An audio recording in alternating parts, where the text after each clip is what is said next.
Ooh. Hey guys. Happy Monday. Oh, yeah, I finally got a good song on the dance party playlist, and Dutton needed to get into the act because he had a busy weekend. He helped somebody else with their research. I hope that you all had a fantastic weekend. Hey Robin, so good to see you. Druid, my dear, all is well. Druid was having some technical difficulties, and I'm like, girl, do not stress out. We will figure this out. And I think we did. So that's what's wonderful about, something that's put together with duct tape and, string like this stream is. So anyway, all good. But yes, this weekend was, I don't want to call it busy. I had some things that I needed to do. I ran some errands. I took some stuff to my storage unit. I'm at the point where I'm kind of like just picking quilts up from everywhere. I'm like, I don't need this one here. I don't need this one here. No, this one stays here. So I took another load over there, and I had planned to stay because I have like a rolling rack that I want to put some of the smaller ones on, and I have like a Z rack, like a clothing rack to hang some of them. And right now I don't have any of that taken care of. It is all just a big heap and the boxes that these racks came in, I haven't even assembled them yet. So my plan was to go there and do that this weekend. One of the challenging things about these storage facilities, and I don't know if you have ever been in one, if you have ever rented a little unit in a storage facility. Now, we're not talking about the kind where you drive up to it. Those are the outdoor ones. I have a very tiny, it's like a closet essentially, but it is in a temperature controlled facility, and it is massive. I have no idea how many of these things are in there. They range in size from literally something that's like waist high, literally like a school locker practically, to something that's probably big enough something that's probably big enough as like a double car garage. Not that you could put a car in there. They limit what you can bring in. It's mostly like bedroom furniture and, things like that. People's eBay business. I don't know. Stuff like that. Anyway, I'm used to seeing people kind of moving things in and out. But when I went this weekend, there was a man sort of down the corridor, and I had seen him come in while I was loading things on a little flatbed. And he had a bicycle. He rode a bicycle into the backloading dock area. And Druid, okay, so you know this world very well. So anyway, he comes in with this, everything is like, there's a little bit of double security. Like you have to use there's a little, like a little program thing where you like put in your number and it opens the doors. I actually use my phone because they have a Bluetooth setting for it. So that's really cool. So I could just go like, open the door, and it opens. And then you have to do the same thing for the elevator. Like you can't just hop in the elevator. You have to put your code in again. Anyway, long story short, there's that level of security. But the guy goes inside with his bike, and I'm loading up. I go upstairs, and I realize he's down the corridor from me. And the door is open. So all I can see is the door open. And, he's minded his own business. It doesn't seem to be doing it like there's nothing loud. It doesn't sound like he's like cutting up a body or anything like that. But I'm like, I wonder what he's doing in there. Like, I couldn't hear any sound. I'm like in there, like lugging quilts and like, blah, throwing heaps of quilts around. And I had to make a second trip because I didn't want to pile these little tiny flatbeds, and I didn't want to pile it up too much because I don't want the stuff to fall off. And it's a long journey around this space. So there's kind of like two ways around to the elevators, and I am exactly on the other side of the floor from the elevator. So I always have to go around. And he must have, because he's kind of down the corridor a little bit, so he must have gone the other way around. So I'm coming to the elevator with my flatbed, and he's coming around from the other direction. And there's like a nice big bathroom right in front of the elevators. And I'm like, they have a few little amenities, like a nice bathroom, and they have like a water fountain, drinking fountain, and things like that. And I see him walk into the bathroom, and it's a big bathroom, walk into the bathroom with his bike. And I'm like, maybe he was more afraid of me than I was of him. I don't know, but I'm just like, that was really weird. You know, I'm thinking, like, I locked my space up before I went back downstairs to just get another load, because it's kind of like, I mean, I probably could have just shut it, and I don't know. It just seemed like the thing I should do, but to literally not leave his bike there or outside the bathroom, I don't know. It was the strangest thing. I was like, huh. Yes, I am wet art. I'm assuming that was what it was. He didn't want his bike stolen, like either in front of the bathroom or sitting there at his storage unit. I don't know. It was the weirdest thing. So anyway, maybe he and the bike had other things going on in the bathroom. I don't know. But I went downstairs. I got my next load. I came back up. I was probably gone like 10 minutes, and he was back in his space. The bathroom door was open. All was well. I go back to my space, and I could see down the corridor the door's open. So I don't know. Druid, if you have any ideas, considering you worked in this industry, but it seems like he's just a weirdo. Anyway, so he absolutely didn't want his bike stolen. There's some sketchy. Yes, that's the thing. And that was what I suspected. So not so much I was afraid of this guy, but I'm kind of in general afraid of any of the people that are in there on a weekend when the business office is not open. It was one of those things, like, I had in my mind as, you know, this is going to be a thing that I have to deal with. You know, you're going into this facility, and sometimes at night, it's not open 24 hours. It's only open like 6 a.m. to 10 p.m. that you can get in. I think it's not open all night, but in any event, it's one of those things, you know, it's the world we live in. Anyway, so that was like one piece of my weekend. And then I did some research this weekend. Bicentennial quilts. And I will tell you that, let me go to I'm the kind of person that has sets of my browser open with sets of links. And I freak out if my computer resets and they close down and don't reopen.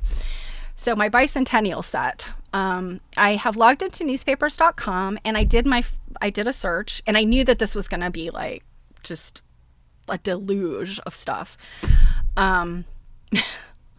So I went in there and I put Bicentennial quilts. And if you've never used newspapers.com or another database like this, typically you have to be like thoughtful about your search.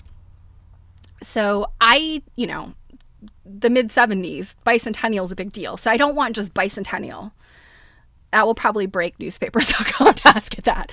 I don't just want Bicentennial quilt, because there could be a newspaper article about the Bicentennial, and then there could be something, the word quilt, and they happen to be on the same page or in the same newspaper, and then like you get this result you don't want.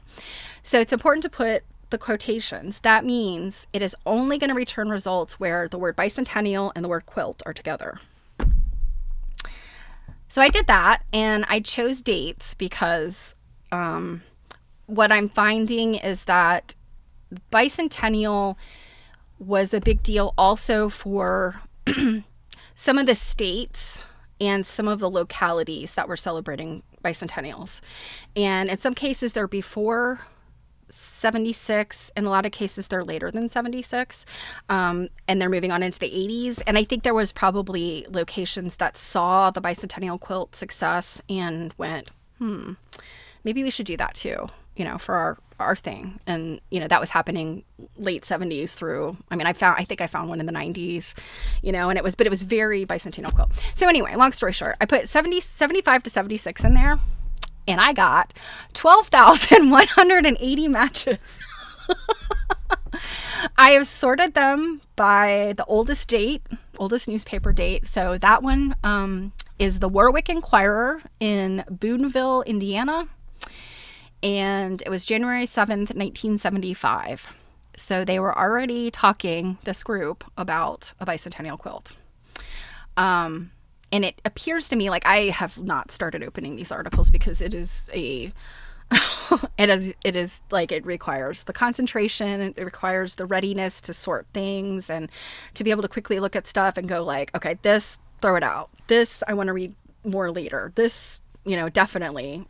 So, but like this first one, it appears to be the kind of thing like, it's a community, like probably a community center or something. And, Tuesday, quilting and needlework, come and talk about the Bicentennial quilt. And then at 1 p.m. they're going to play euchre, which if you don't know, euchre, it's spelled E-U-C-H-R-E, is like a Midwest card game.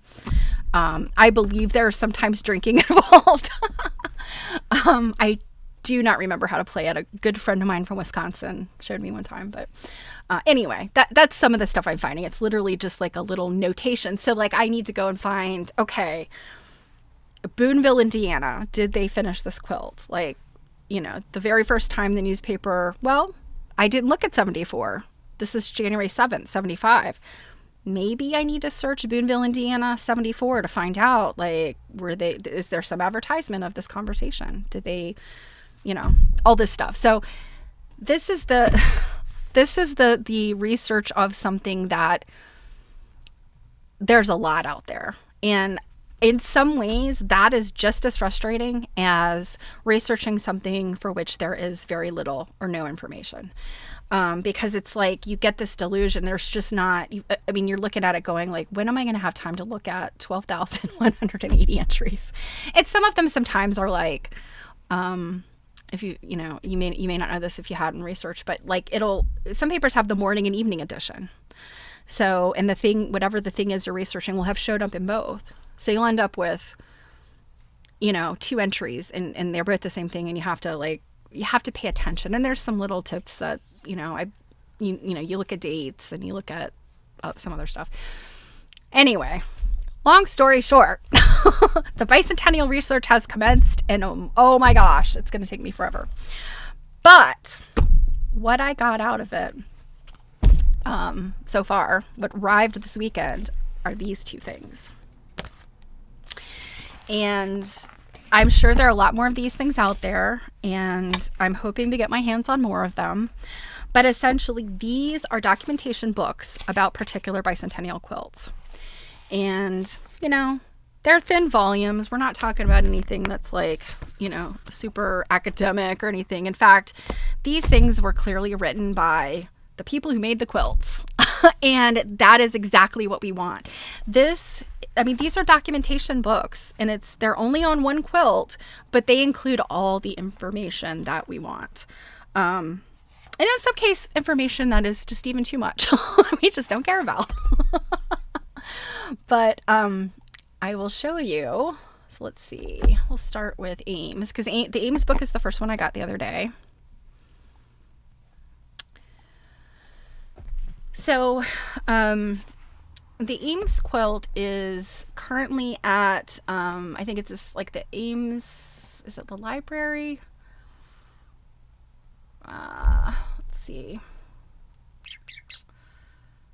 Yes, it was displayed at the Ames Public Library. And my guess is, I'm sorry, it was transferred to the Historical Society. That I'm confusing these two. So, yeah, it had its little run. And it then went to the Historical Society in 2002. So my question is it still there? Is it possible I could get a better picture? Because you look at this picture and it's like somebody clearly took this picture from cockeyed, and that's what they have. And it was the postcard. This was the postcard. So we looked at the postcards last week, and some of them are real DIY. And, I'm not, no shade to these people. They were doing the best they could with what they had. Today I can take a picture with my cell phone. If it's a little cockeyed, I can fix that real easy. This is not what people had at their disposal back then. Anyway, oh, no, these don't want to load. I don't know. Technology's been a little weird today. Okay. So that's the quilt. Then here we've got, well, it's not working. Oh, okay. Yeah. Here we've got not great pictures of the Ames quilt, but at least they're in color. At least I could kind of see, what they are, even though it's these itty bitty little pictures. There's the Bicentennial logo. So anyway, this is the book. Let me go back to my regular view. So this is the book.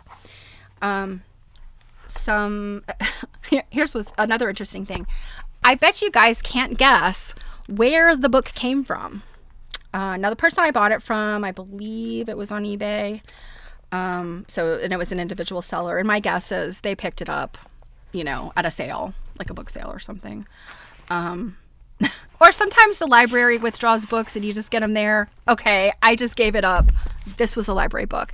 The Ames Public Library said, we don't need this book anymore. The Historical Society has it. So, the people who visit the Ames Public Library can no longer get this book, but I can because I have it in my library. So anyway, that is the gist of this quilt, and you can see kind of cool what they did. You got this picture. It's not great, but they did a map of the quilt, so both what the thing is. Each of these squares has a description of what the quilt is. The block is. And they're typically places. It's something about this town. And a lot of times it's the historic buildings and whatever. In this case, like the football stadium, I love that. I want to say there's something in here called Dinky, and I don't know what that is. But yeah, it's all the stuff that you can find there, and the names of the women, and then you've got every page has something there's no picture for each one, but it tells you about the block, what is the block about, and then it gives you this short little bio about each quilter, and like you could not ask for more.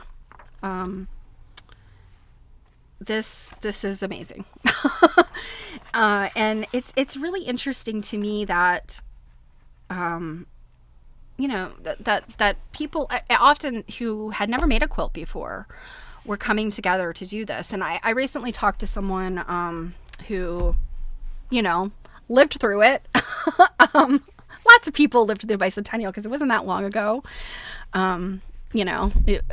So I guess it's 46 years or no, I'm sorry, 48 years now. We're heading to 2025, right?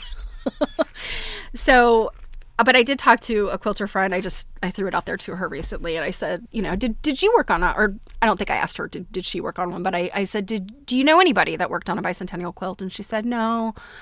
Some of these little communities kind of just got into the hullabaloo of these quilts being made and just decided to make quilts. And, it was one of those things where they were cropping up, churches and community centers and that kind of thing. And people were just getting into the fervor of that second wave of colonial revival and, quilts.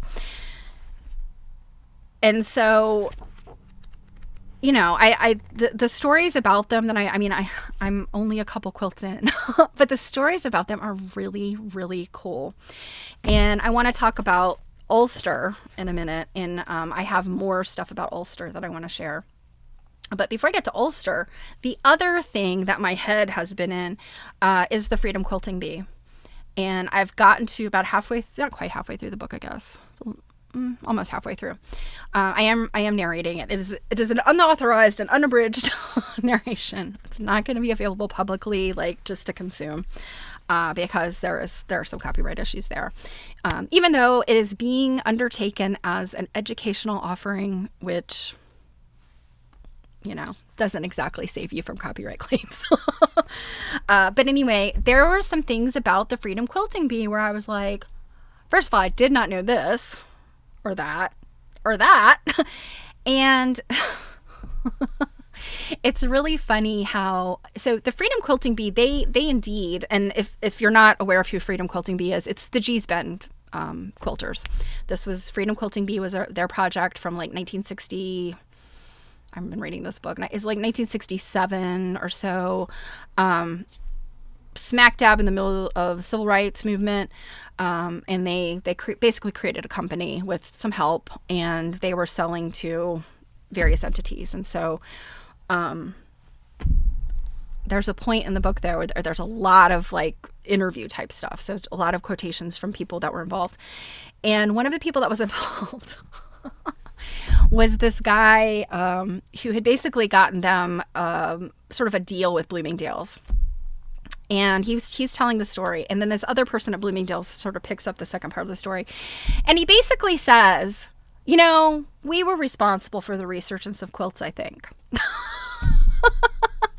You know, Bloomingdale's was a trendsetter, and we hooked up with these women that were doing this thing. And together with them, we created, you know, all this. And I was like, yeah, but I don't think that you really set it in motion, because honestly, there were some other things going on at the time. There was the Met show. There was, I mean, obviously the Freedom Quilting Bee. There was Mountain Artisans. There was, you know, just independent people who were cropping up. I'm trying to think. Jonathan Holstein was one person, very, very important. Roger Kirikov and his partner, they kind of got in there a little bit later. But still, like, there's all these people that are involved. And I think it's it's kind of like, you know, I don't know what's the word I'm looking for. Like, the Bloomingdale's guy was a little full of himself.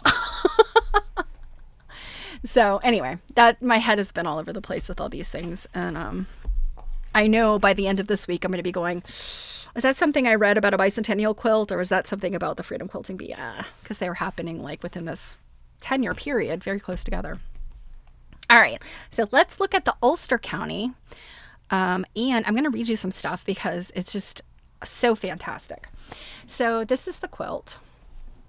And their book is very similar to the Ames book in that, you know, it's got... Let me go back for just 1 sec so I can show you. So it's got a color and it's paperback. So it's got that over the Ames quilt. But other than that, it's very much like the Ames quilt on the inside. So it's got this, which tells you what each block is about and who made it.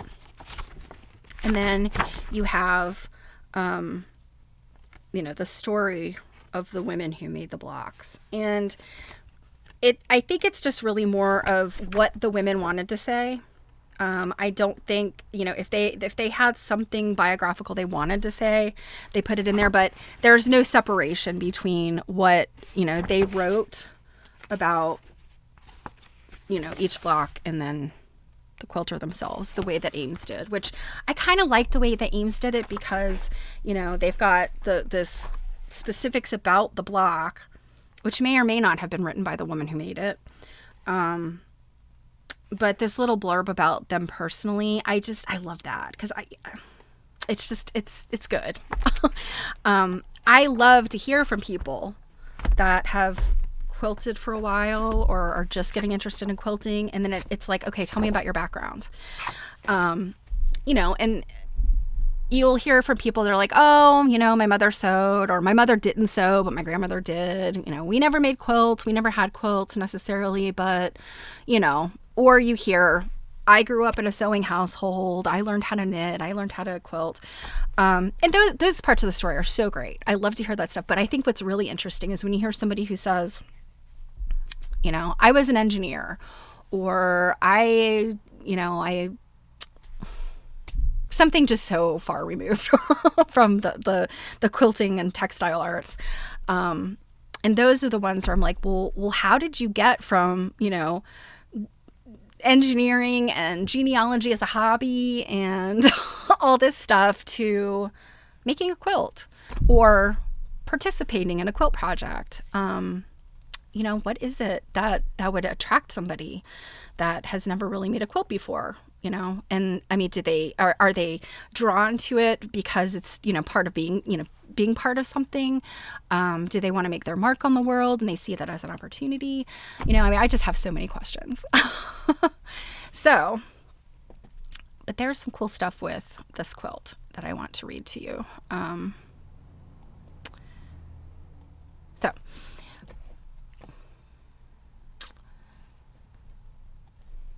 there is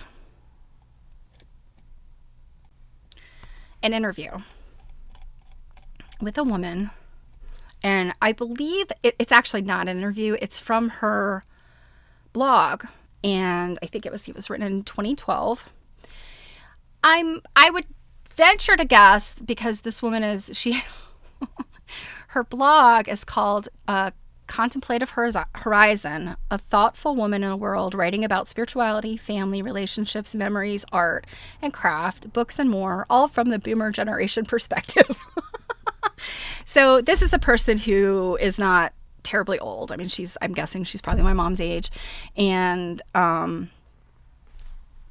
she was fairly young when she was involved in this quilt, the Ulster County quilt. No, Ulster County is in New York, by the way. I don't think I mentioned that.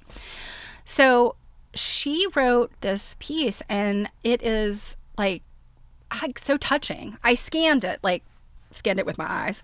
So I haven't read it in detail, but just what I have seen of it is just so fantastic. So I wanted to read it to you guys because, I mean, it's very well written, but it just tells this piece of history that it's like, how cool.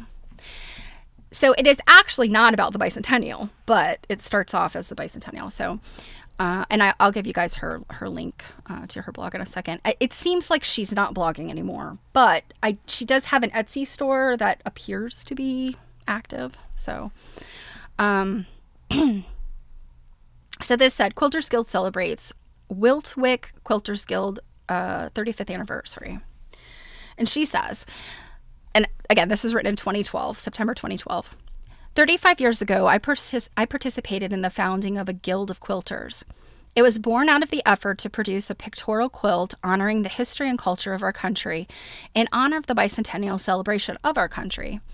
Yesterday, the Wiltwick Quilters Guild enjoyed an anniversary luncheon meeting. It was my privilege to offer the following remarks. Over 100 women attended, and a wonderful time was had by all.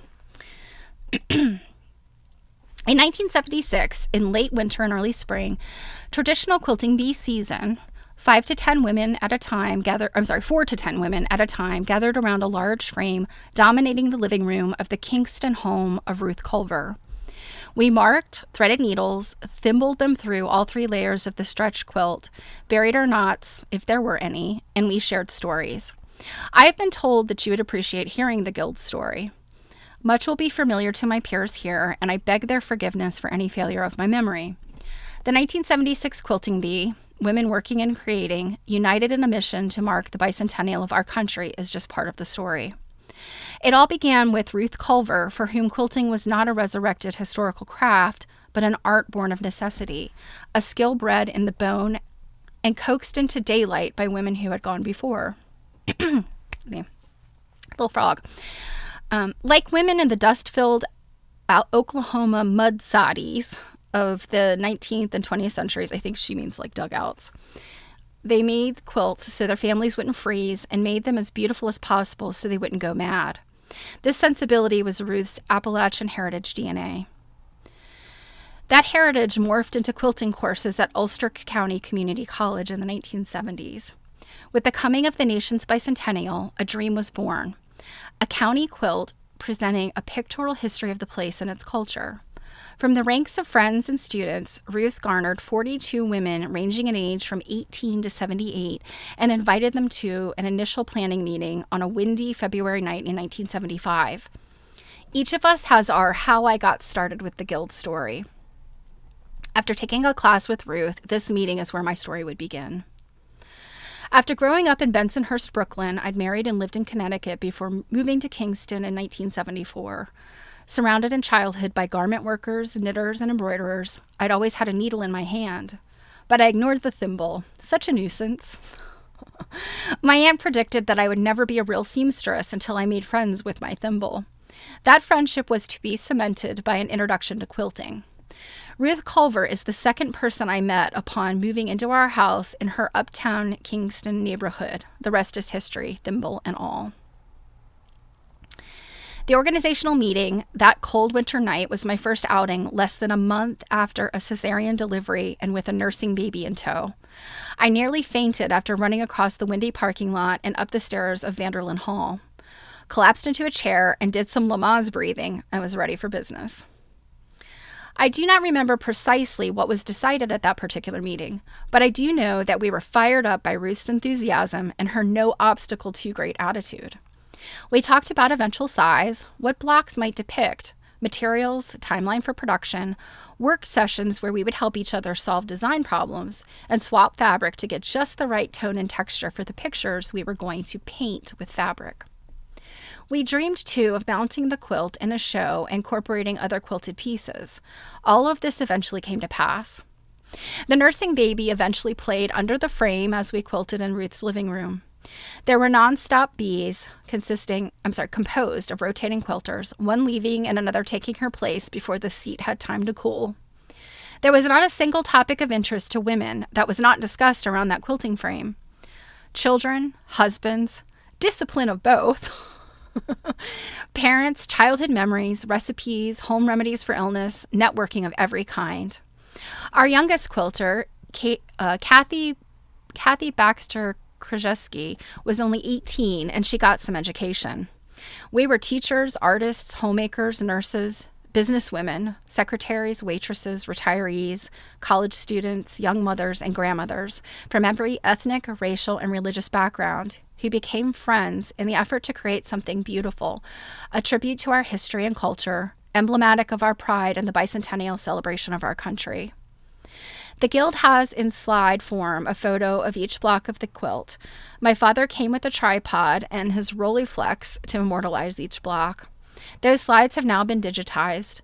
They were used in presentations made to in fourth grade classes in schools throughout the country to augment local history studies during the period of the bicentennial celebration. The dream of a show featuring the quilt came to pass in late spring of 1976 in the art gallery of the college. We were so pumped up after that show and wanted a place to put our energies, a way in which we could maintain the bonds formed between us. We also knew that working together spurred us in creativity. Early in the spring of 77, to express our gratitude, the 42 Bicentennial quilters presented Ruth with an album quilt at a luncheon in her honor. We all knew that we did not want it to end and discussed at the table how we would proceed to create a permanent group. We know of the Embroiderers Guild and thought we could promote and educate others while stimulating our own creativity and skill development. In conversation, various names were tossed around. Ulster County Quilters Guild, Kingston Quilters Guild were rejected. In our research for the historical blocks of the bicentennial quilt, we had learned that the early Dutch name for the area was Wiltwyck or Wildwood, and I suggested we use this name. Wiltwyck Quilters Guild has a nice ring to it. In the summer of that year, Ruth, Polly Brewa, and myself, and one other woman whose name eludes me, met a number of times to write the organizational bylaws. We began regular meetings at the college in the fall of 1977 and elected Ruth as our first president. So this kind of goes on to talk about the guild, and I'll skip that part. But this kind of ending piece of it is, I think, really interesting, just in terms of this woman's, life as a quilter. And so this is how she ends. On a personal note, although I withdrew from the Guild in 2000, the education in this art form and the influence of countless creative, generous, and inspiring women stayed with me. I continue to quilt and have become more adventurous in my efforts. For that I am grateful, but most of all, I am grateful for the memories, the wisdom, camaraderie, listening ears, and creative example of women. Some things about quilting never change, except that now men are sharing the wealth. In the mid-1980s, when I was inducted into the Catskill Mountain Quilters Hall of Fame, I closed my words of gratitude with this citation from the Book of Psalms. With your kind permission, I will use them here. May the favor of God be upon us and prosper the work of our hands. Oh, prosper the work of our hands. And I think I probably didn't mention that, Stephanie, that this quilter's name is Hildegard. Where is her whole name? I think it's Hildegard Pleva. My gosh, I had it right in front. Oh, I'm sorry. Here it is. Hildegard Pleva or Pleva. So I will put this in the chat in case you want to read more.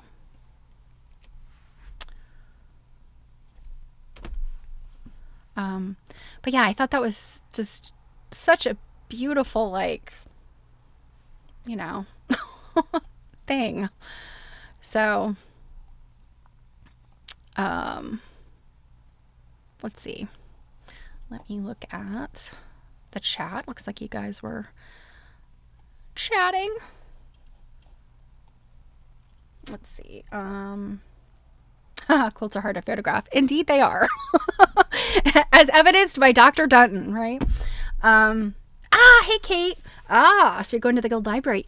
Thank you very much. Yeah, take a look. Let me know what you find. You know, I know there were bicentennial things that happen in California. I just don't know, you know, anything about them. What I am finding so far is Midwest and East Coast stuff. So, but I've tip of the iceberg here at this point. Druid, yes. You know what? To go back to storage units, sometimes people try to live in the units. Yeah, there are security cameras, absolutely. And the shopping center itself is right across the street from high school. So there is a rented cop, like a guy in a security car that drives around. And I saw him twice the whole time I was there. When I was in the back, he was sitting there watching the loading dock. When I went to leave, he was doing a spin around. So, you know, I personally am not going to rely on that guy to save my life should something go down. I have cat eyes. And if you guys don't know what cat eyes are, look them up. They are illegal to take on an airplane, but I swear by them. It is basically a little cat face with its ears are points, and you stick your fingers through his eyes. His eyes are just two holes. You stick your fingers through that, and you can like punch somebody's eyes out. Ladies got to look out for themselves. Am I right? So, yeah, but these are the stories I want to hear. And Hildegard's talk, I mean, that was from a speech.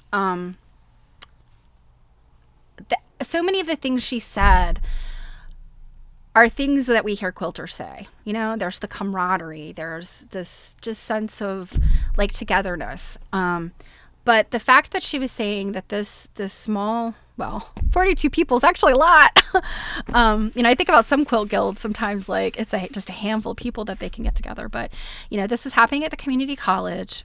42 people. You know, and it sounds like the way she told the story, 42 people showed up and said, hey, I want to help with this quilt. And in the end, 42 people also were there. So it's entirely possible that, you know, some people might have left and some people came in, but, just that idea of like people coming together from all different kinds of backgrounds and, you know, making something that they were proud of and something to celebrate. And I just sat there and I don't get into politics here, but I just sat there and I thought about our current discussion, our current national discussion and the divisive politics that we have going on. And I feel like probably this year, you know, as we've been creeping towards the election, and you know, we have this dramatic increase in mudslinging politics, which I'm used to, and just the absolutely craziness that's actually going on within both parties and within the political arena, within all of it. Look at that, and then look at 1976. Now, the 70s, I can only speak from the authority of, I was a toddler in 76, but, you know, I mean, I do have some memories, and certainly my mother and I talk about, you know, the 70s and 80s all the time, and I just think, like, the things that were going on in the 70s, early 70s, were not that much different than some of the things we have going on today. We were having an energy crisis. Inflation was insane. There was strife in the Middle East. And there very often is. We go through periods, but that was kind of the stuff that was going on. When I was born in 73, we were smack dab in the middle of Watergate. So talk about a president with some baggage. But I guess where I'm going with this is I don't necessarily have the memory and the frame of reference for this time period that I want to have. And so obviously talking to some people who actually lived it and, and beyond just the history of the time period. I mean, it's important to sort of wrap my head around that history of the time period itself, but then also like, what is it like to, what is it like in let's just say probably most quilt projects started either early 75 or late 75, they did not probably start in 76 because it just takes some time to make a quilt. And particularly if you're getting people that just didn't have any experience in quilting, like, got to get them up to speed, right? So we're talking about, I think the really organized groups were getting this together in early to mid 75. They knew what they were up against. There were probably communities that were like, hey, let's do this thing. And so by late 75, they were like, oh crap, we better get our act together. But yeah, so that's where I'm at right now. And I'm looking for a way to collect these stories and and like what to do with them. And, that's some of the stuff that's on my mind. And then just like looking at these quilts, so many of them, I've already said, we looked at the postcards. So many of the quilts are essentially pictures of the town. It's a town pride thing. But, I want to find more. I want to find ones that are not that or are different in some way. I do know there was the one, and I'm drawing a blank right now. Was it Alabama? I think. It was somewhere in the South. Maybe it was Arkansas. Arkansas sounds right. But it was at like a history heritage center and they had the quilt, but it was a sampler. Like, it didn't have these these applique pictures. I think it was a combination of applique and piecing. So stuff like that's interesting to look at. And, my question is like, if I can track that quilt down and, was there data kept about those quilters? It looked like there was fewer quilters involved with that quilt. So, I am still contemplating my research questions, because research is not something where it's wise to go and say like I have done 1975 to 1976. Give me every instance of the words bicentennial quilt in the newspaper. Like that is not a good research strategy. It's important to start with like a tight research strategy. And that is something I haven't formulated yet. And so in terms of looking, online, in the newspapers, I'm going to start with that like fire hose and start probably a database, probably spreadsheet. So this is going to start and, who made quilts? Where are these localities? And then start narrowing in on the localities. These books make it really easy, because I essentially have a ready-made narrative for these two quilts. I can do some genealogy on these people if necessary. I can, there's lots of things to do here. But yeah, I have to find the question. And, I always look at I have these like sociological questions. I'm like, wow, how is, let's celebrate our country amidst, the strife of the 70s versus things like MAGA, things like, commentators railing against divisive thoughts, but like nobody seems to have a very clear-cut solution on how to bring people together. Now, am I saying that every community in the United States should get together and make a quilt and that's going to fix things? No, it's not. And I'm not saying that. But as you guys know, if you've been around here long enough, I am always rallying the stitchers. You don't have to be a quilter, but you have to know what to do with the needle and thread. You have to have some inkling. And when we bring people together, no matter what their background, no matter where they're from, race, religion, country of origin, all that stuff, if you know what to do with the needle and thread, we can have a conversation about that. And we will find so much we have in common. Does your thread tangle in knot? Yeah, mine does too. Here's how to fix that. Here's what I found that works. Look at your beautiful design. How did you do that? What inspired you? How did you come up with that color combination? I would have never thought of it. It's so striking. I love it. These are the conversations we can have. And are they fluffy? Are they surface level? Yeah. But that kind of shared commonality, I feel like brings people together in a way that, just sitting there and talking about what we should and could and want to do, that doesn't necessarily solve things. It's the getting together and the doing that solves things. And, I feel like there's many, many ways to break down division in groups and communities. And quilting and sewing just happens to be one of them. But I figure if everybody can sew, it would be super easy. Because so many of us are like, yeah, rally the needle, rally the thread. If everybody has a needle and thread, we're good. We're golden. That concludes my platform arguments. So, also, I think I mentioned this the other day. I did a little research. I was in the Bible, and if you're listening and not watching, what I just held up was not the Holy Bible, but the Encyclopedia of Pieced Quilt Patterns, 3rd edition by Barbara Brackman. In Quilt Church, that's the Bible.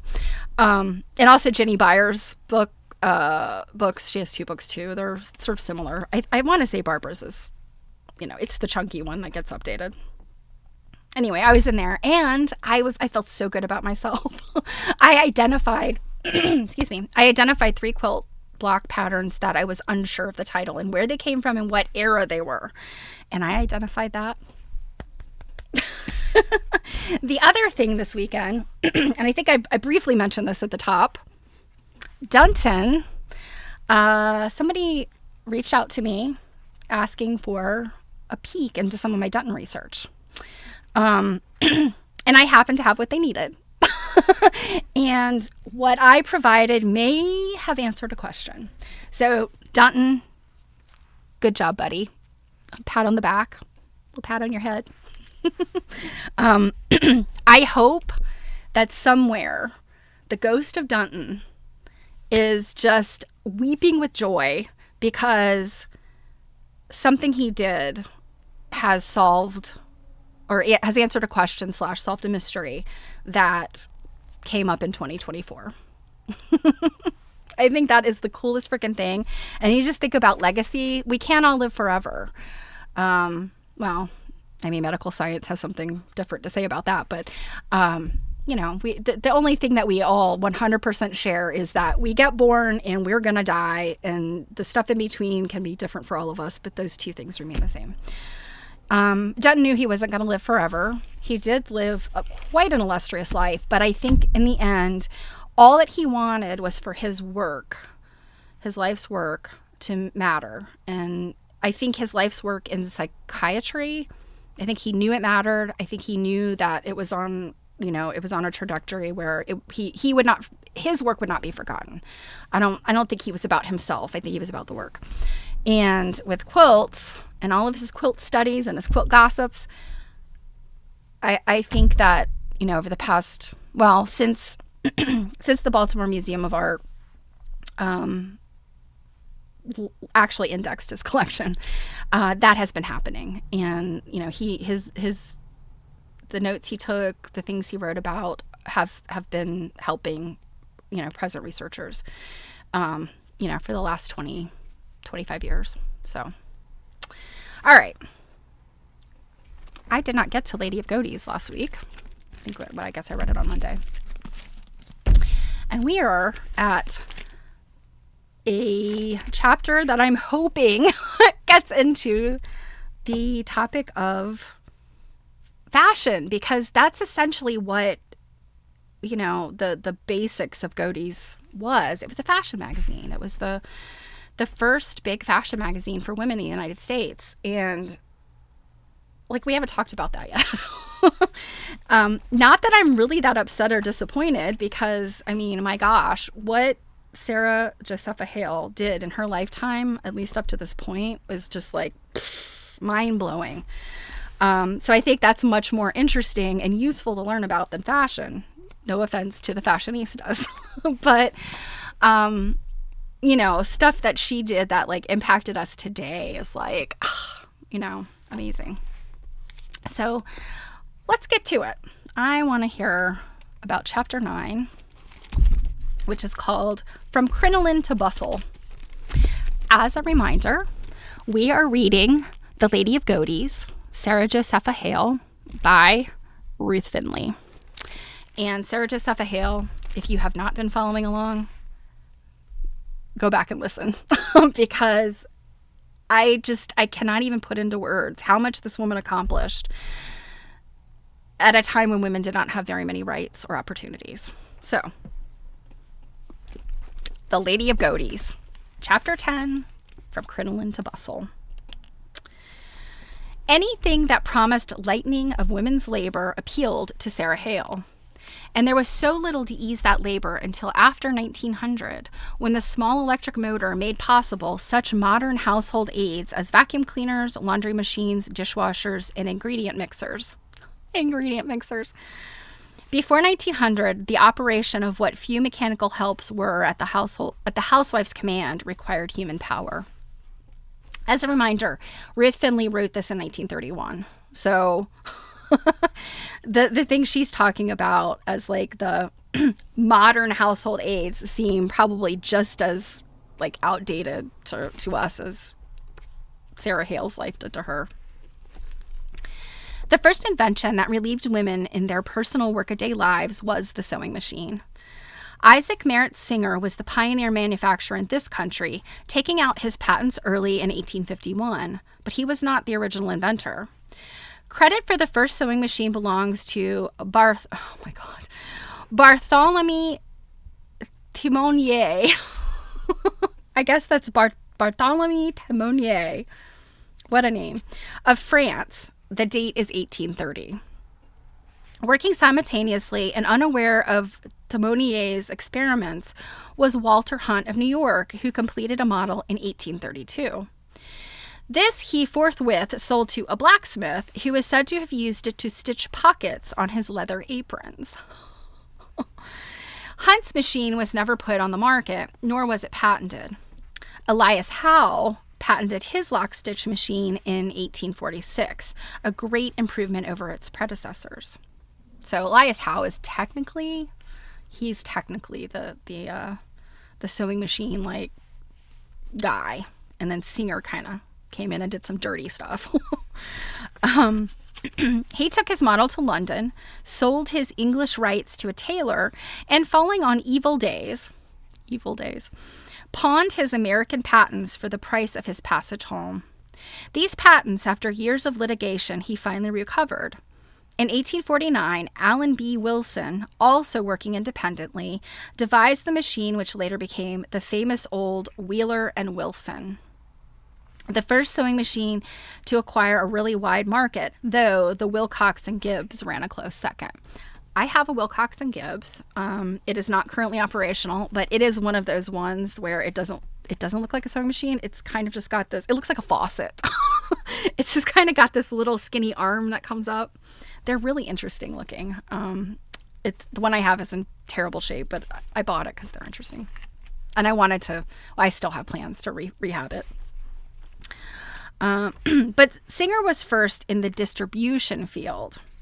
And with what enthusiastic hope was he welcomed by Sarah Hale, even though the first singers took no note of the home problem. Just as years later, power-driven sewing machines were employed at first only in commercial manufacturing. So the early clumsy man-operated machines were first used by sailmakers, slop shop owners, tailors, and the like. Women must wait. Well, of course. Of course.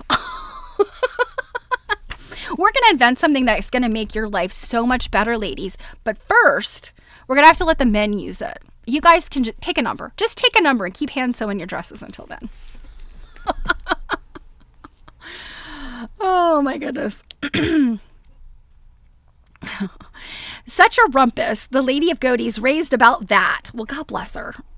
If tailors could be saved time and labor... Excuse me. Wow. I've been reading too much, you guys. I should probably not narrate the morning I'm doing a stream. Okay. Let's try that again. Such a rumpus, the Lady of Godey's raised about that.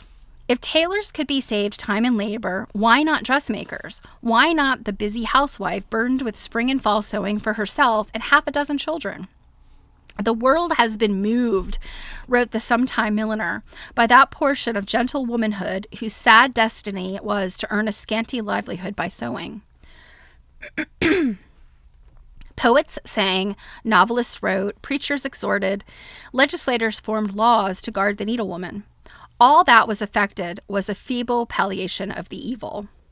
Now, what philanthropy failed to accomplish, what religion, poetry, eloquence, and reason sought in vain, it has been produced by the sewing machine.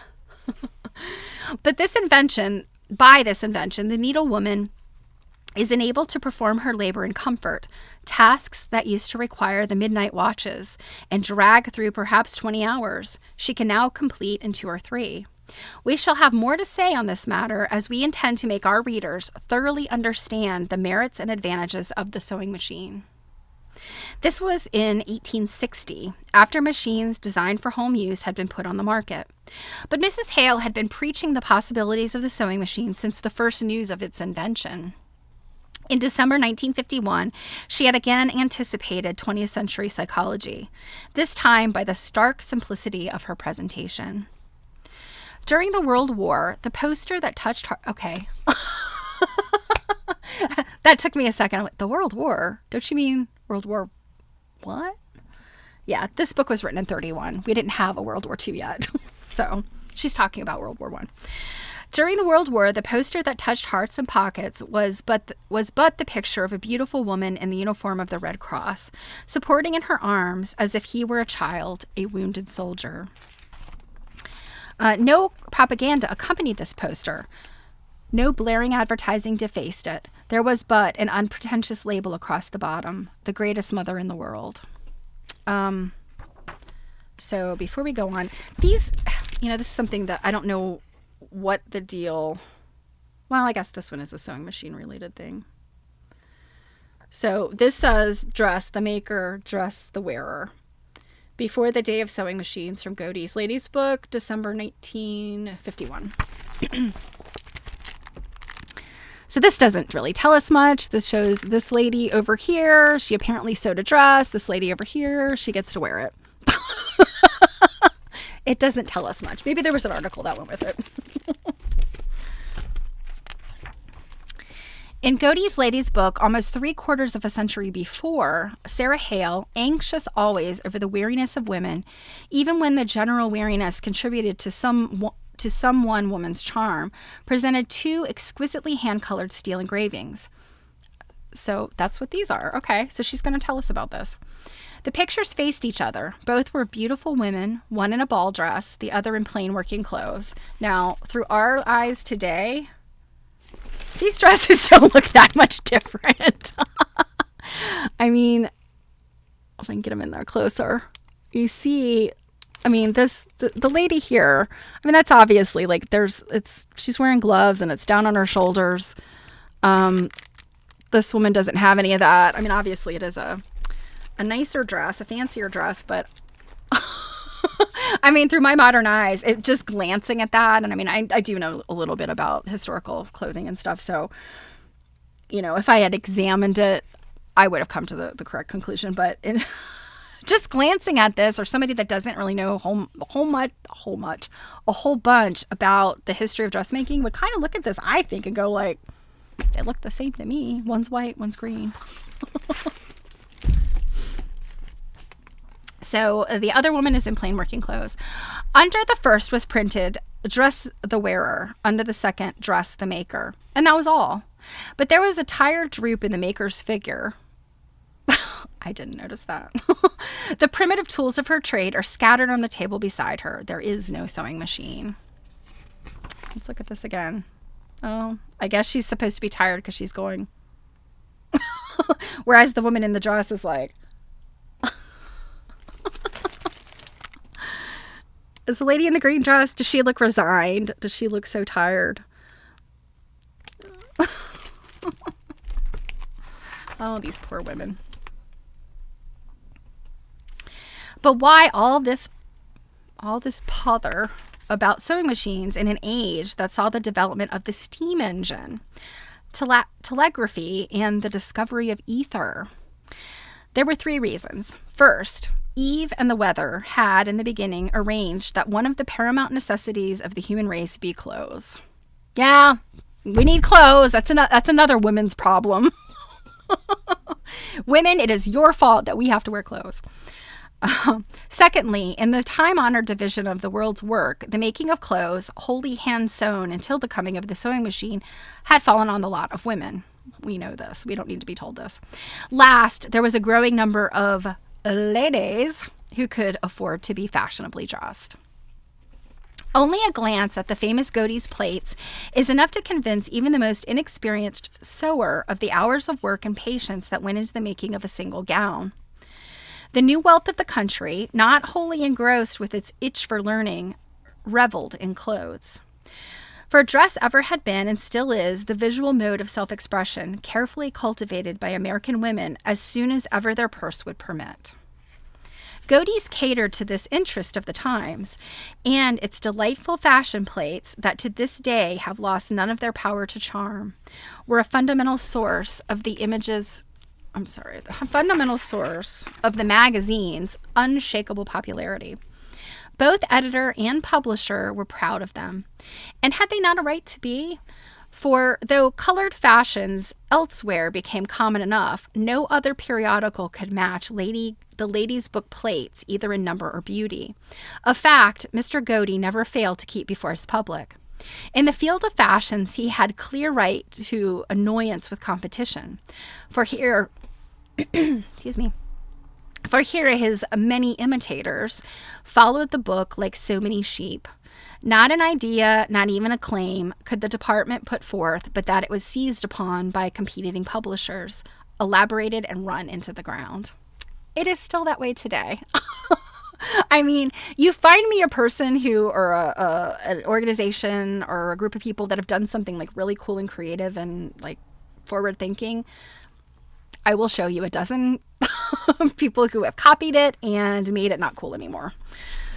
The more things change, the more they stay the same. Thus, when the ladies' book announced plates representing the latest advanced styles, a phrase to be kept alive by 20th century fashion journals, there was so great a bleating and blatting on the part of imitators, such a promising of anticipated styles and forecast styles, that Mr. Godey, not to be outdone, declared in 1950, in what he intended as the height of sarcasm, he was monthly expecting our contemporaries to advertise their fashions as received by telegraph. A wild impossibility then. Yet, had the enterprising Mr. Godey been publishing a fashion magazine 75 years later, he would have been the first to receive not just style articles, but the very fashion plates, photographs, and drawings by telegraph and cable. Early in her tenure as editor, Mrs. Hale attempted to Americanize Godey's fashions along with the rest of the magazine. A campaign started years before in the Ladies magazine, which you remember, that was what her magazine in Boston. Indeed, the first fashion plate she published in that earliest of women's periodicals, November 1830, called from her pen a protest against the blind manner in which American women were prone to follow European styles. She insisted that the elaborate fashions then prevalent in London and Paris did not answer any exigence in our affairs, and further stated that it was likewise a notorious fact that fashions are often invented by court ladies to conceal some deformity. What? Okay, I never heard that before. Yeah, I gotta have a wide skirt because I gotta cover up this limp. Or I have a goiter. Scarves are in style this year. This is a fashion plate that says evening dresses of the 60s. 1860s, that is. From Godey's Ladies book, January 1863. So these are very pretty. Again, this is the stuff, I say this frequently, this is the stuff I think of when I think of Godey's. These pictures. No, very 1860s, the Southern Belle look with the big hoop skirt.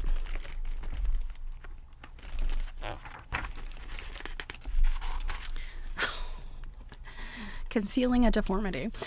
Okay. In her initial statement of policy of the combined Ladies Magazine and Ladies Book, she said, "Our engraving of the fashions is not given as a pattern for imitation, but as a study for each reader to examine and decide how far this costume is appropriate to her own figure, face, and circumstances.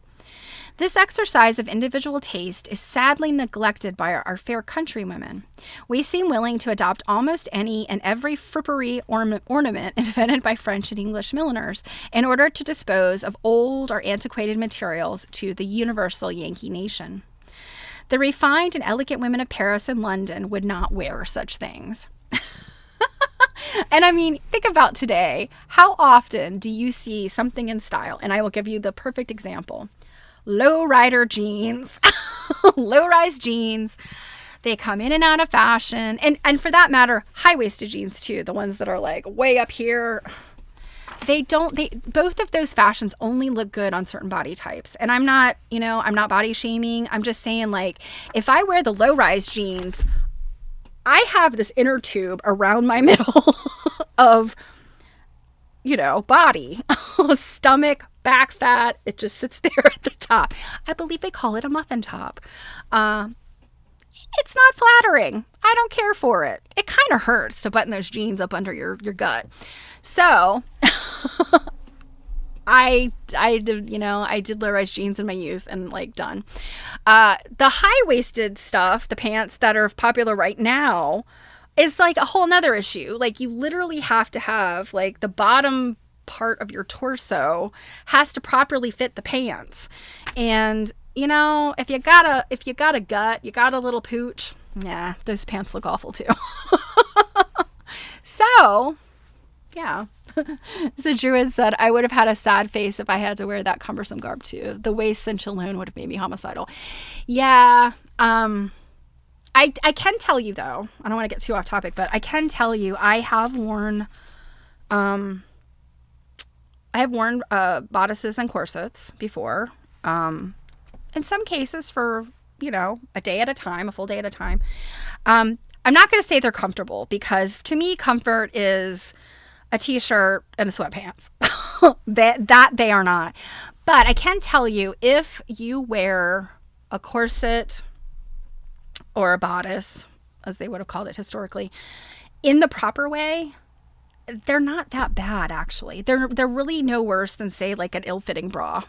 I think about the things, as women wearing brasiers and the things that you deal with, like the underwire poking or, and I gained a little weight and now it's too tight, or, my boobs are popping out at the top or the sides. Like that kind of stuff that we deal with, that level of discomfort is kind of similar to just, a bodice or a corset. The problem is when you get into the extreme stuff, the waist trainers that came out a few years ago, I think that was before the pandemic. The Kardashians were shilling that stuff.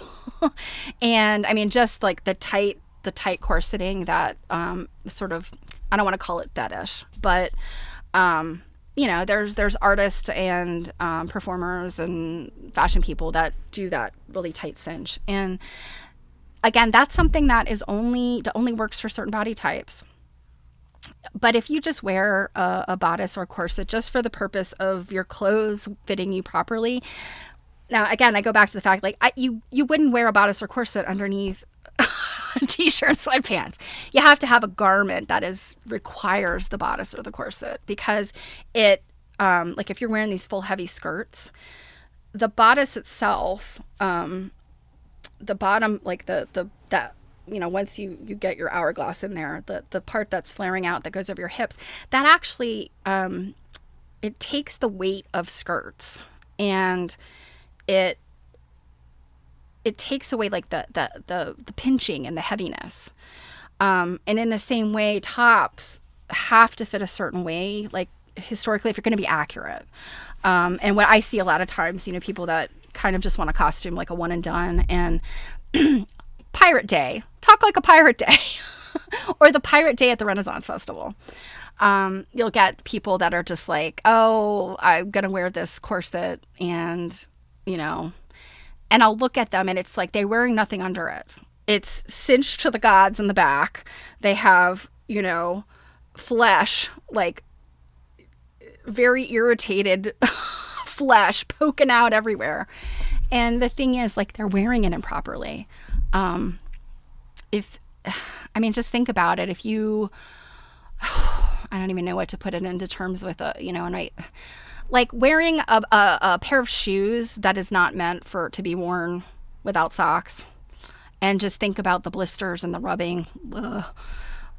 An ill-fitting shoe is kind of like wearing a corset without the proper under stuff. I often see brides at weddings with this problem. They wear the corset with nothing under it. And that's not how corsets were made to be worn. So Druid says, I've worn uncomfortable items for performance, but good grief, as if women's work isn't hard enough without the liver being wrapped around the spine. That is true. This is absolutely true.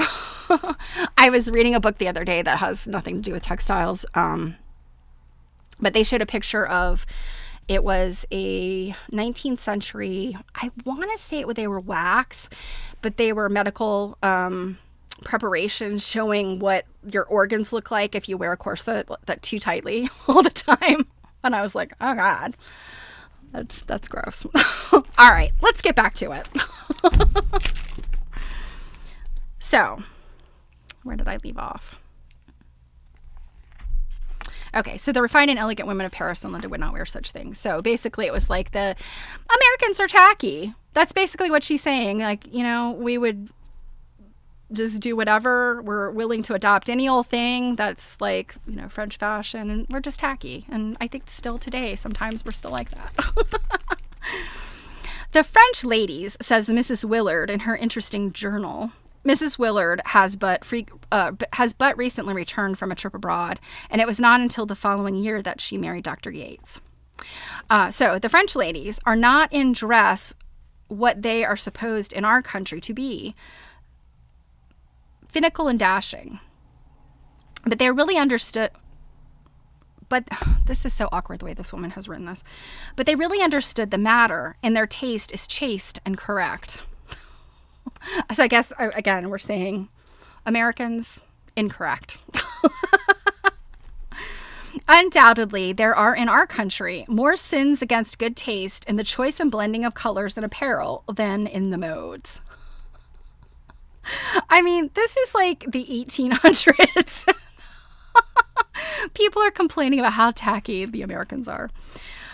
We once remarked a very fine lady and found, on counting the hues that adorned her, that from her green kid gloves to the lilac bow on the crown of her sky blue bonnet, she wore no fewer than 15 distinct colors, sufficient to make 2 rainbows and a fraction. Oh my goodness, how this woman would have probably lost her mind today. Thus, as far back as 1837, Europe was designing specials for the American trade, a trick only too well known in our great department stores' professional buyers, and one that still has to be guarded against by every Yankee shopper in Paris. I'm pretty sure this still happens quite often. But in the eyes of the lady editor, fashions presented a more serious difficulty than mere lack of taste, one that for many years she was to combat. Her real quarrel with the modes was based on health. She was among the first to denounce tight lacing. Oh my goodness, here we go. And as long as she was editor of Godey's, she fought wasp waists. So yes, wasp waists are a problem. Also, as long as she was editor, wasp waists remained in fashion. Her campaign against tight lacing was a long, drawn-out, and complete failure. And by the way, what I will tell you about, I'm not going to go off on too much of a tangent again, but what I will tell you about the wasp waist, that hourglass and getting it in there really tiny and tight, there's very few people that can actually do that. And it involves like kind of the squishiness of your body. Some people are simply like their body just, it's straight or it curves out like mine does. But for people that, right below the bottom of your rib cage is where your waist bend is, some people just have a natural squishiness there, and it has nothing to do necessarily with weight or size. Obviously, if you're, I don't know what's a nice way to, if you're fatter, like myself, the chub has to go somewhere. But, just your average woman, that middle part there can increase or decrease differently on different people. As an example, have you ever seen a woman who's like, I don't know, 8 months pregnant, and you're like, wow, you're that far along? You don't look that big. Or you see a woman who's like, 6 or 7 months pregnant. She looks like she's carrying like an entire basketball team in there. But people's bodies are different. And so that's kind of one of these things with that like hourglass corset situation, the whole wasp waist. The people that do damage to themselves and cause pain and suffering are the people whose bodies just don't want to conform to the fashion. And the thing is, I thoroughly believe in making fashion conform to what you're working with. Make that look good. Like, don't try to be something you're not. And that's so hard to do in this day and age. And obviously it was very hard to do back then too. I mean, it's our lot in life, right? Okay, moving right along. The idea of presenting at one and the same time fashions and a healthful, well-proportioned female figure is a new and original one of which your magazine may be justly proud. Harriet Beecher Stowe wrote her in 1843. I hope you will have the grace and strength to go through with it. Robin, I was doing dishes, but when you were talking about the low high-rise jeans pants, I have a naturally high-waisted pants don't fit it near right now. Yes, absolutely, Robin. Same. I have an unnaturally high waist. I'm a very like short-waisted. Like that's kind of what, when you have like a really high waist. And I mean, it has to do with like their torso, like how long or compact your rib cage is. It really often has nothing to do with how much fat you've got on your body, but like stuff like that, but then I think people like get body shamed because they're like, oh, I can't wear this stuff because I'm fat, or I can't wear this stuff because my butt's flat. It's really more about like, what is your skeleton like, right? Same, Robin, same. I don't look too bad in an Empire waist dress. I have to say that. The fashions of the 90s, like, don't look too bad on me. But I kind of don't want them to be back. Like, acid wash jeans, absolutely not. I don't care if it's a flattering outfit or not. Acid washed, go away. Oh, yeah. But, that's the thing. If, like, we all could accept the fact, in a healthy way that, our bodies are just different.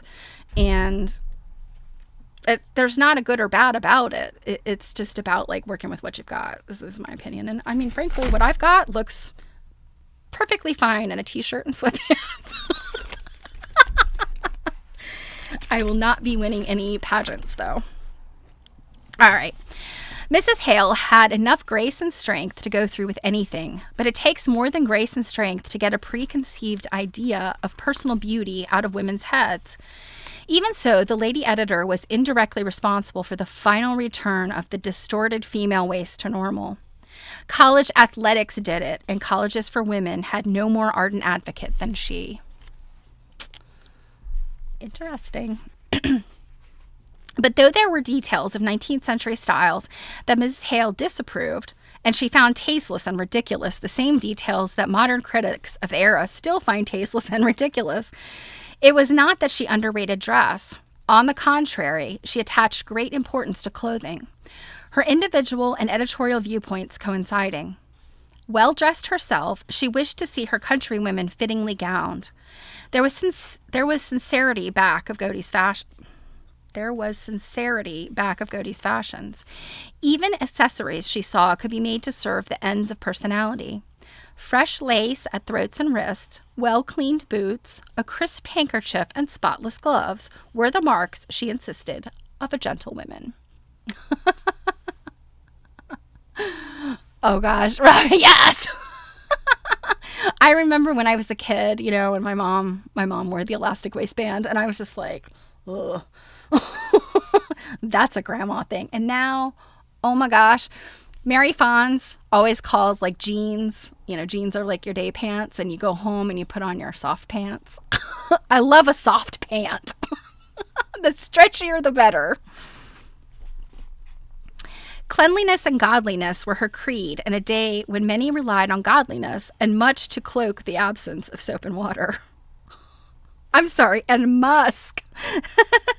Musk to cloak the absence of soap and water. I'm assuming that when she says musk, she's meaning like cologne, like. And lingerie.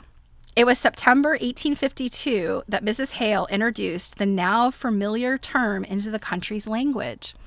The word lingerie, which heads our article, will doubtless be unfamiliar to many of our readers, even though conversant with French. Nor can its introduction into the book be censured since. We adopt the term as many other French phrases have been incorporated into the vocabulary of fashion, because it best expresses what we wish to describe. For under this head comes every garment that we here dominate plain sewing or white work, everything of the under wardrobe. So now, of course, we know the lingerie of the 19th century would probably seem pretty conservative. Certainly nothing like the lingerie that we see in fashion magazines today. Whereupon the lady editor proceeded to dilate on the importance of lingerie, an unheard of emphasis in 1852. Why? A thrifty reader immediately wrote in to ask, spend money on what nobody is going to see. Why indeed? The years of Mrs. Hale's editorship, 1828 to 1878, saw many veerings of fashion. Crinolines gave place to hoops, skirts becoming ever fuller and fuller and more elaborately trimmed.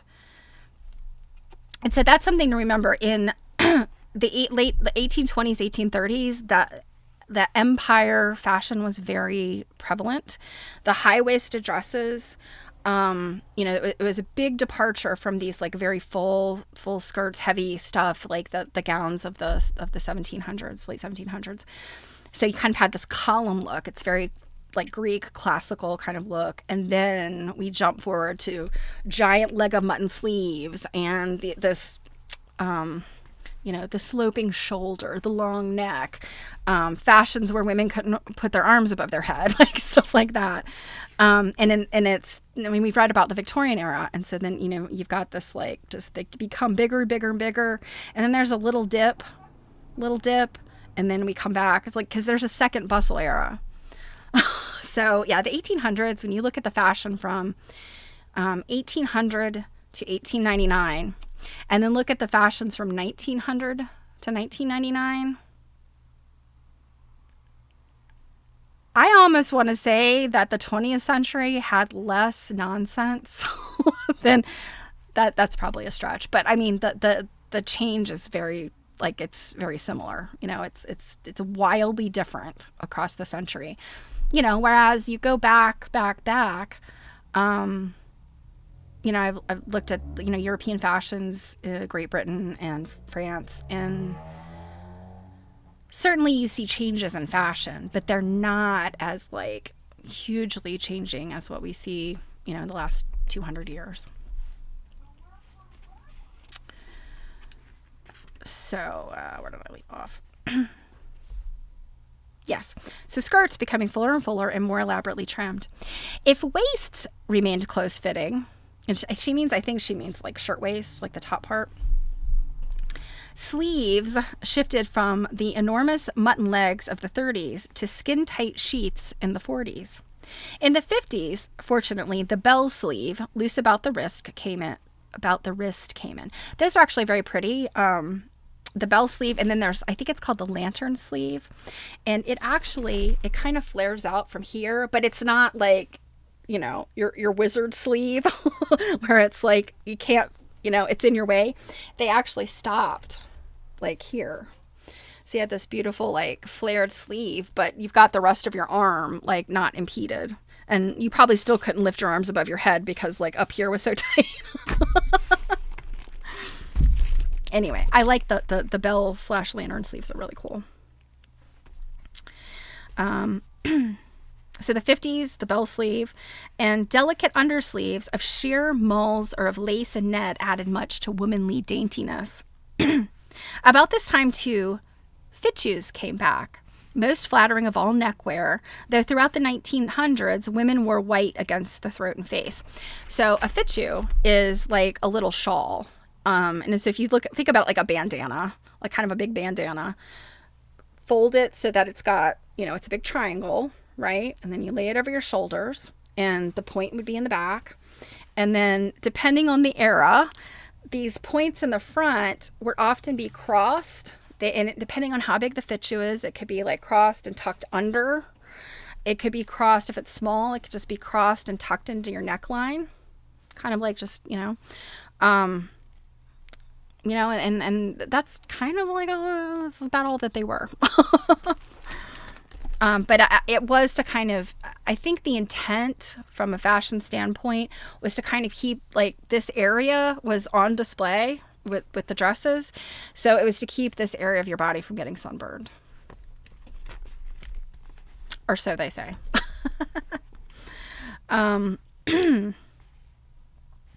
In truth, there descended on mid-19th century fashion a gracious dignity.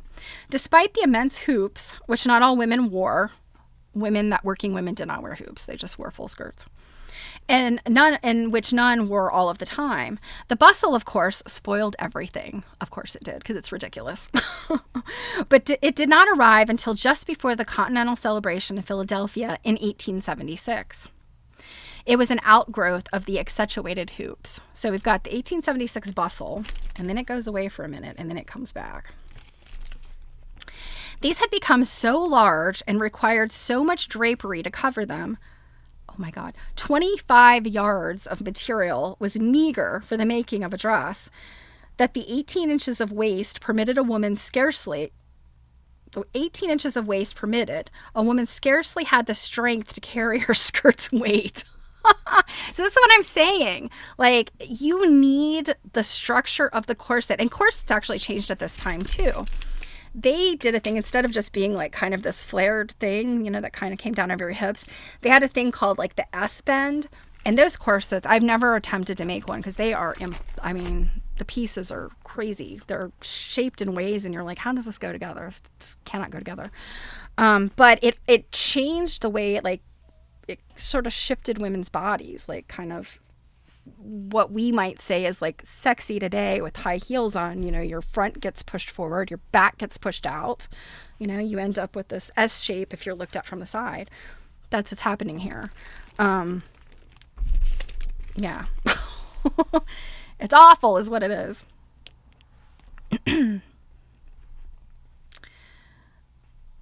To relieve the strain on the back, supporting pads were worn in the hope of throwing a little bit of the tonnage to the rear hips.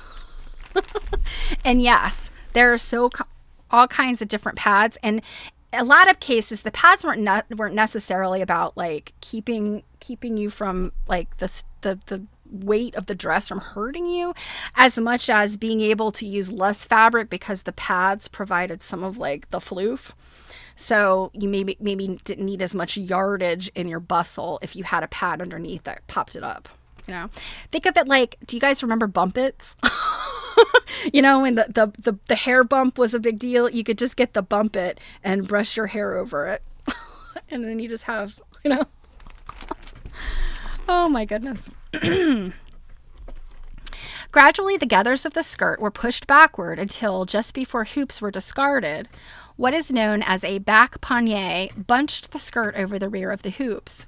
And when the hoops finally did go, the back panier remained to evolve into the bustle, most hideous style in all the history of dress.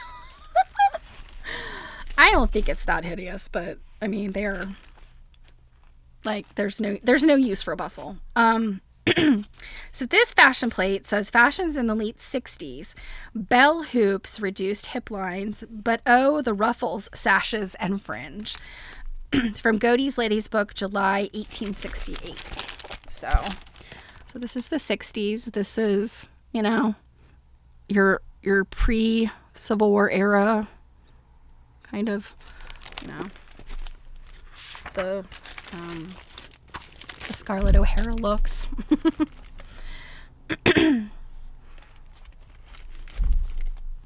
Meantime, the sewing machine had had the same effect on women's clothes that other mechanical devices had had on furniture and architecture. Gradually, they became fussier and fussier. In the 60s, draped overskirts, discarded since the late colonial period, came into vogue again, and these offered almost unlimited possibilities for riotous trimming. So the sewing machines developed attachments. Now, I know you guys that are into sewing machines, you know what I'm talking about. You can buy boxes of these attachments. Basically, people will pay you to take them because when old sewing machines, you know, were discarded or went on to a different life or got sold or whatever, those boxes of attachments stayed behind, apparently. Nobody ever kept them with the sewing machine. Oh, and it's sometimes you're looking at these things, you're like, what is this contraption? So the machines developed attachments: hemmers, fellers, binders, tuckers, rufflers, shearers, puffers, braiders, quilters, hem stitchers, and a thing called an etcher, by means of which beautiful machine embroidery in imitation of the Kensington hand stitch could be accomplished almost in the twinkling of an eye. As a side note, I have a friend who has a embroidery foot for her treadle, and she does thread painting with a treadle. It is amazing to me, but there's an amazing amount of stuff that you can do with a sewing machine. Even the most basic thing that is like a treadle, it blows my mind all the time. After this, no part of women's apparel was sacred. It was amazing what adornments cleverness could create with such an outlay of fascinating tools. Professional seamstresses vied with each other in thinking up new ideas for trimmings, and many a gown displayed ruffles, pleats, tucks, and puffs, all jumbled together in confusion, worse confounded. Methinks that Ruth Finley likes something very tailored. While the acme of all of this was not reached until bustles came in, still the rise of trimming had been steady from 1850 on, and as early as 1870, a dress was little more than a foundation for display of all the many kinds of torture to which ingenuity could put cloth by means of a sewing machine. It was in 1852, the same year Mrs. Hale introduced a French word for the polite designation of women's underwear, that she instituted the first shopping service. So great was the lust for finery, even on the part of women remote from the temptations of the city stores. I would think that those women would want stuff even more, because they wouldn't have had it easily. The book offered to execute commissions for any who may desire it, with the charge of a small percentage for the time and research required. Bridal wardrobes, bonnets, dresses, jewelry, cake boxes, envelopes, etc., it promised, will be chosen with a view to economy as well as taste, and forwarded to any part of the country. That is very interesting. It was a huge success. Godey's shopping department flourished from the start, and many a rural and frontier bride found added joy in the yards of rich black silk that would be her best dress as long as she lived, because choice of the material had been made under the direction of the friendly lady editor. For this shopping service was sheer friendliness, a genuine wish to serve. From it, the magazine netted no revenue. Goodwill resulted, of course. But scarcely did the lady's book need a shopping service to create goodwill. The women of the country knew the book was their friend, its editor was always on their side, for women alert to serve. There was not a domestic problem that she did not understand, not a household need did she not sense, not a difficulty with which she did not sympathize. One of the housekeeping helps she was instrumental in developing was the washing machine. The only washing contrivance prior to 1850, other than the time-honored washboard, was known as a dolly, D-O-L-L-Y. This was built on the principle of the dasher churn. I don't know necessarily what a dasher churn. I'm assuming we're talking about like a butter churn. That's always a good... That's always a good motion to do on camera. Let's see. It was built on the principle of the dasher churn, and when full of heavy wet clothes placed on the operator's body, especially her back and abdominal muscles, a strain far greater than did actual rubbing. So I'm guessing it's some kind of tub, and she has to agitate the clothes that way. In 1853, Mrs. Hale began the new year by addressing an editorial to the investors of the country in which she asked them to apply their genius to the problem of family washing. If any can set their wits to work and contrive a suitable apparatus, we will undertake to publish an account of it, she promised. The first fruit of this suggestion matured in 1854. The truthfulness of the Washing Day Song, a popular ditty that narrated the disagreeable effects of the family wash in spirits and temper, has never been questioned, she began her article. For ourselves, our spirits fall with the first rising of steam in the kitchen and only return to natural temperature when the clothes are folded in the ironing basket. We rejoice that a better day is at hand and consider the invention described below as full of deepest interest to our sex as housekeepers. It was a queer-looking contraption, this first practical washing machine. The book ran a crude woodcut of it, but its mechanism, operated by hand, of course, employed the strength-saving principle of the lever. Developed in a series of cogwheels, the churning barrel turned with the crank, slowly enough, goodness knows, but easily. Furthermore, a woman could sit down the while. The machine sold for $40. That's very interesting. So I'm guessing we're talking about like a crank, like this. Little escaped Mrs. Hale in the way of physical aids to housekeepers, though here no great editorial vigilance was required. There were but few advances made during her times in the methods of housework. But even such seemingly trivial improvements as a double skillet for boiling milk, a double skillet, which released the cook from the need of constant stirring, and a particularly useful rotary egg beater, were editorially heralded as important to women. And they were important because of the trifle of time and the labor they saved. But not so trifling at that. Imagine trying to whip cream with a 3-tined steel fork. Yet, that is the way it was done, and all the cookbooks called for quarts of cream, whipped till stiff, dozens of eggs, whipped till they stand alone, pounds of butter and sugar, whipped to a cream after rubbing till soft. Ooh, Kate has given us a link. I'll look at that one because we're almost done with this chapter.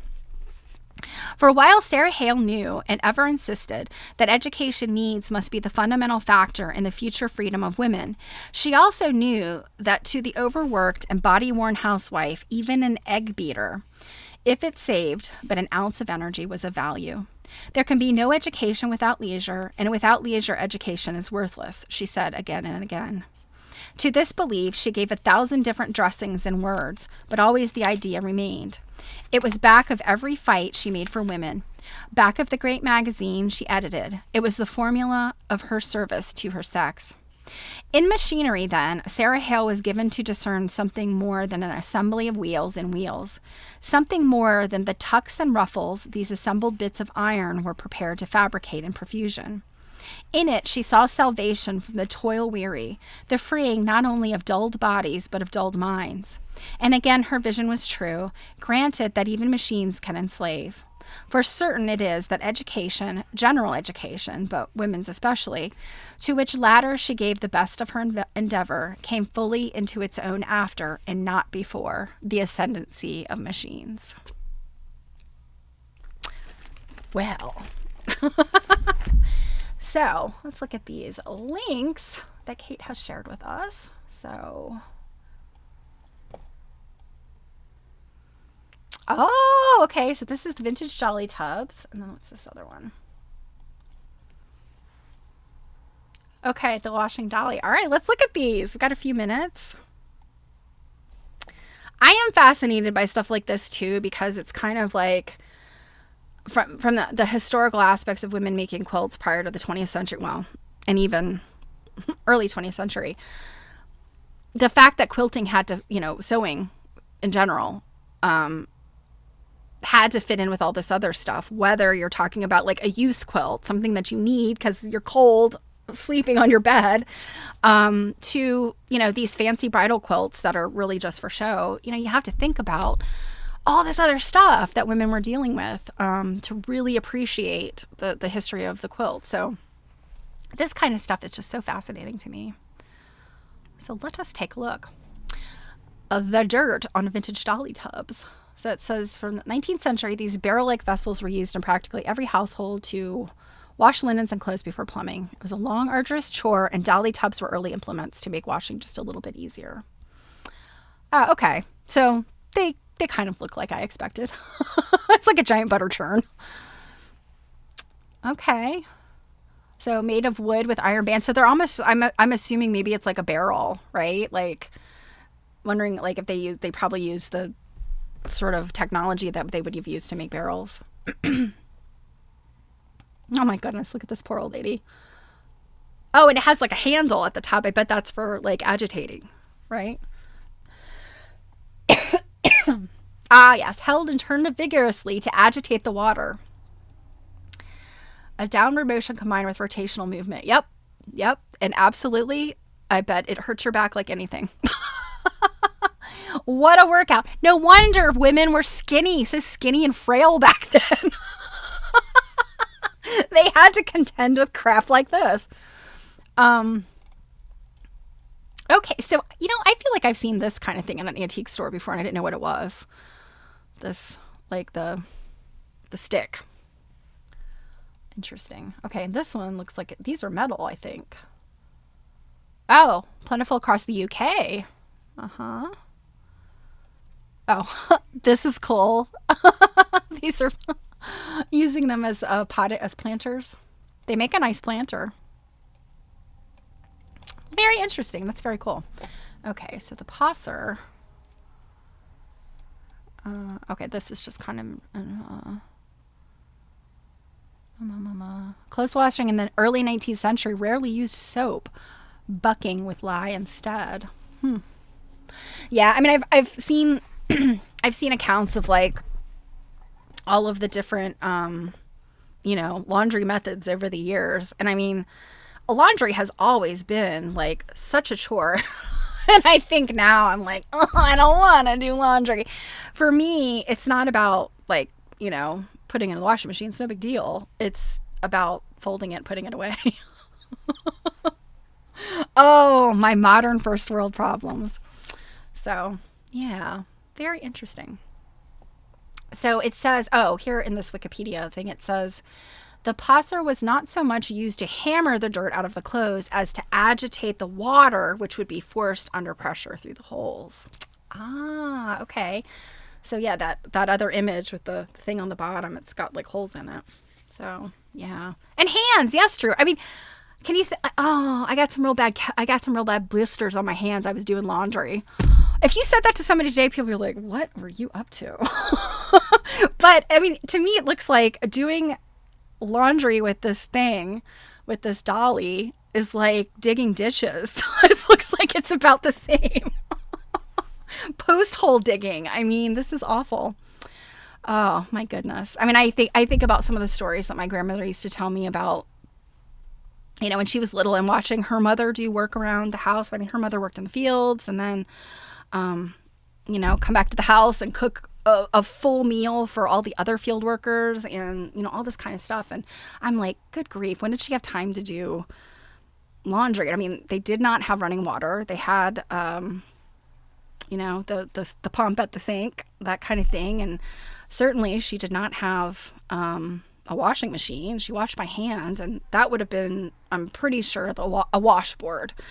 I don't remember if I ever asked her about some of the other things. And I mean, this is the kind of stuff where I sit and think about it, and I think I had such an opportunity and I squandered it because my grandmother passed away in 2018.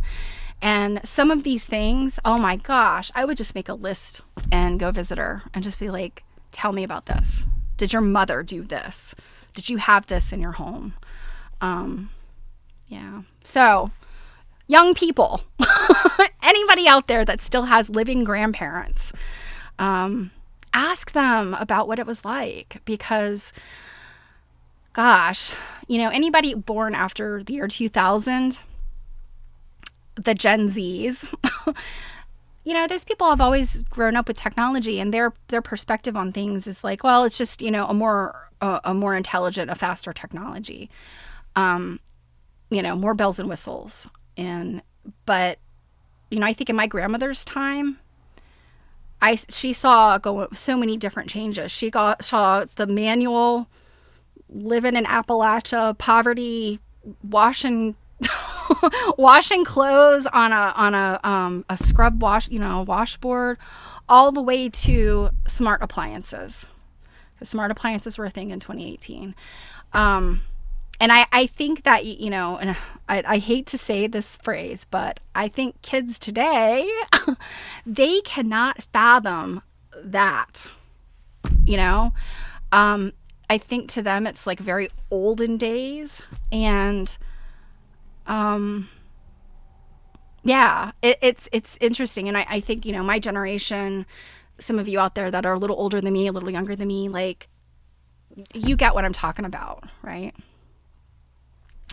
Robin says, eons ago, we bought books for my mom and mother-in-law to fill out about how their lives were, but neither of them ever did anything. Yeah, I did one of those too. It didn't work out. But yeah, you know, that's the thing. Like, we sit here and we think like, oh, I've got all the time in the world. Like, I don't have grandkids, but a number of my friends do. You know, I have friends that still have younger children. And, you know, you just think about the fact, like, particularly my generation, and I would say like baby boomers, and to some extent, you know, millennials, like what I would call like my younger sibling age. Like, I don't have siblings, but, well, I have step siblings, but you know what I mean? Like Gen X, like our younger siblings kind of are millennial and beyond. These three groups have seen such an interesting like span of time. I guess what millennials are supposed to be the ones that were born as the last bits of our analog technology were dying, and they have like a memory of it. And you know, my generation, Gen X, you know, I mean, we had like a couple of computers in my school. They were really specific. They had a specific use though. One of the computers was it was a Macintosh, and it was specifically for computer-aided drafting. And that was it. You know, and before that, everything was so manual. I took a communications, arts, and technology class in high school. I took two if it was 2 years or 2 semesters. I think it was 2 years. And we learned all of these like quote unquote graphic design fundamentals that were like the old school way of doing things. Like how do you make rubber stamps from scratch? I know how. How, you know, things like like photography, you know, like where it's not not an instant camera. It's a camera that you have to do a whole bunch of settings to make it take a good picture, or even a picture that makes sense. Silk screening, like, you know, that's what, that's a 20th century technology. All of these kinds of things I learned, and, you know, that was like, I don't know, 88, 1990, somewhere in there. And then I went to college, and I did go to art school. And I had a different focus, but there were lots of kids that had kind of come out of like what I was learning in high school and in those communication technology classes. And they went to college, and like within no time at all, it was like, okay, we don't do things with X-Acto knives and blue pens and layout with all that. It's all in the computer. So your parents need to forget about the drafting stuff they bought you for art school, and they need to go out and buy you $1,000 computer. I literally had a couple of friends who were like, well, shit. Because they wanted to be graphic designers. And at the time it was called graphic art or communication art, or corporate art. And, you know, I mean, it for a time being, it was like a super, super industry to be in. And I had my ideas that sometimes I was like, oh my God, why am I wasting all this time in metalsmithing and, you know, textile stuff? I probably should be learning how to do stuff on a computer. And, but I didn't go that route. I never went that route. And I had some regrets over the years. Like I ended up being totally self-taught in things like Adobe and, you know, some other like creative technology that had I gone to school for that, I would already know how to do. But anyway, long story short, you know, technology changes like so rapidly, and really where graphic designers are at today, they're really struggling, because of like the proliferation of things like Canva. Like I can throw together a pretty decent looking, you know, advertisement for my business or flyer or something. And there's lots of cool clip art and lots of cool fonts, and I don't need a graphic designer. You know, I can do that myself. AI, I mean, has just wreaked havoc for people in that field. So, yeah. I mean, I just think in my own like adult years to see this technology and a corresponding career or profession like totally change. It's pretty wild. So anyway, that was a long-winded version of stuff changes real rapidly, and some things stay the same. So I am going to hop off here. It is 4:00 my time, so perfect timing. I did it today. Tomorrow, Jill and I on Quilt Nerding have kind of a free day. So we are doing some fun stuff. We've a couple of topics and things that we've sort of been putting to the side because, you know, to use them for a day when we need some filler. So that's kind of what tomorrow is, just a break between books. We're going to be starting a new book next week. And if I have it here on my desk.